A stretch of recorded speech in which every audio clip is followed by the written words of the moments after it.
सुकमा में सुरक्षा बलों के एक्शन से बौखलाए नक्सली तुमारपाल और पूर्ति के बीच आईईडी प्लांट किया गया। सुरक्षा बलों ने 10 किलो का आईईडी बरामद किया। सुरक्षा बलों को नुकसान पहुंचाने के लिए प्लांट किया गया था आईईडी। सर्चिंग पर निकले सीआरपीएफ के जवानों को मिला है आईईडी। सुरक्षा बलों ने मौके पर ही डिफ्यूज कर दिया है। एक बार फिर से बड़ी साजिश को नाकाम किया है हमारे जाबाज सुरक्षा बलों ने। सर्चिंग के लिए निकले थे सीआरपीएफ के जवान। यहाँ पे उन्होंने पाया कि 10 किलो का आईईडी है जिसे सफलतापूर्वक डिफ्यूज किया गया है।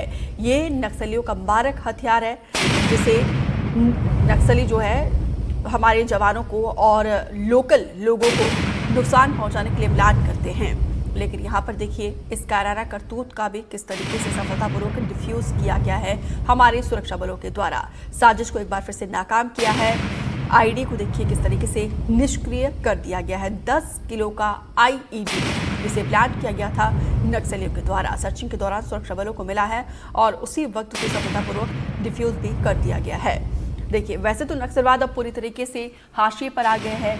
माओवाद को उसकी विचारधारा को कुचलने के लिए, नेस्तनाबूद करने के लिए, नष्ट करने के लिए तमाम कोशिशें हमारे सुरक्षा बलों के जाबाज जवान कर रहे हैं और उसे सफलतापूर्वक अंजाम भी दे रहे हैं। तो वहीं सुकमा में नक्सली साजिश को सुरक्षा बलों ने नाकाम किया है और इस पर ज्यादा जानकारी दे रहे हैं हमारे सहयोगी सलीम शेख।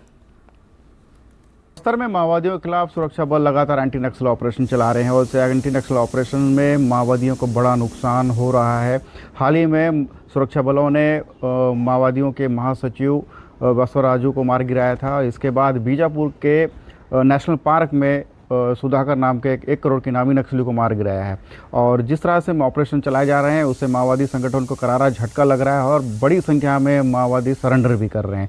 अपने वर्चस्व को बचाने के लिए माओवादी अब आईडी और ग्रामीणों की हत्या जैसे घटनाओं को भी अंजाम दे रहे हैं। कल बीती रात बीजापुर के नेशनल हाईवे पर माओवादियों ने एक ट्रक में आगजनी कर दी थी और इस दरमियान माओवादियों के दहशत से आसपास के इलाके में गाड़ियों की आवाजाही लग गई और जैसे ही सूचना मिली पुलिस मौके पर पहुंचकर मार्ग को बहाल कराया। आज उसी कड़ी में आज सुकमा जिले के पुलनपाड़ और पुवर्ती इलाके में माओवादियों ने सुरक्षा बलों को नुकसान पहुंचाने की नीयत से 10 किलो का आईडी प्लांट कर रखा था। जैसे ही इसकी सूचना जवानों को मिली और जवानों ने मौके पर पहुंचकर पूरे इलाके को कार्डन किया और सर्चिंग के दौरान 10 किलो का आईडी मौके पर बरामद किया और उसे वहीं पे निष्क्रिय कर दिया।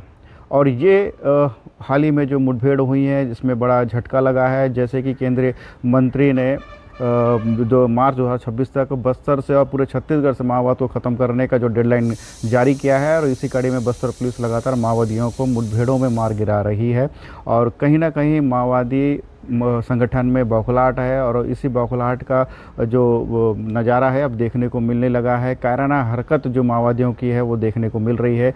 सुरक्षा बलों को नुकसान पहुंचाने के लिए ग्रामीण इलाकों में आईडी प्लांट कर रखे हैं और इन्हीं आईडी प्लांट से सुरक्षा बलों को ही नुकसान नहीं हो रहा है बल्कि उस इलाके में रहने वाले ग्रामीण और मवेशियों को भी नुकसान हो रहा है। अब तक बस्तर के नक्सल इतिहास में कई ग्रामीणों को इस आईडी की चपेट में आकर अपनी जान गंवानी पड़ी है। कई बेजुबान जानवर भी अपनी जान गंवा चुके हैं और इस तरह से माओवादी अपने वर्चस्व को बढ़ाने के लिए अब निर्दोष लोगों को भी निशाना बनाने से बाज नहीं आ रहे हैं और अपनी उपस्थिति दर्ज कराने के लिए नेशनल हाईवे पर ट्रकों में आगजनी और अन्य घटनाओं को अंजाम दे रहे हैं। एनडीटीवी के लिए सलीम शेख, सुकमा। जबलपुर से बड़ी खबर है जहां पे 100 करोड़ की ओवर बिलिंग का मामला है। शराब की दुकानों में ओवर बिलिंग पर एक्शन लिया गया है। राजस्व विभाग की जांच में घोटाले का खुलासा हुआ है। 22 लाइसेंसी दुकानों में से 19 में ओवर बिलिंग हुई है और शराब दुकानों पर 10 से 30% तक ओवर बिलिंग हुई है। ग्राहकों से वसूली जा रही है ज्यादा कीमत। जिला प्रशासन ने राज्य सरकार को सौंपी है रिपोर्ट। करोड़ों का घोटाला सामने आया है जबलपुर में। शराब की दुकान में 100 करोड़ की ओवर बिलिंग के मामले में खुलासा हुआ है। आपको बता दें कि राजस्व विभाग की जांच में इस घोटाले का खुलासा हुआ है। 22 लाइसेंसी दुकानों में से 19 में ओवर बिलिंग का खुलासा हुआ है। ग्राहकों से तय रेट से ज्यादा कीमत वसूली जा रही है और साथ ही जिला प्रशासन ने राज्य सरकार को रिपोर्ट सौंपी है। 100 करोड़ की ओवर बिलिंग का मामला।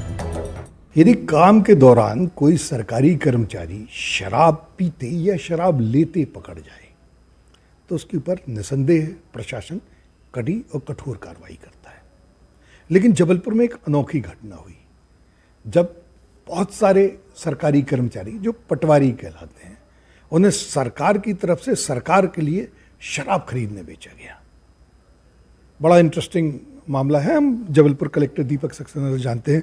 साहब, क्या मामला है कि आपने इतने सारे पटवारियों को शराब खरीदने भेज दिया? देखिए, जबलपुर में जो है ओवर प्राइसिंग की जो है शिकायतें लगातार आ रही थी।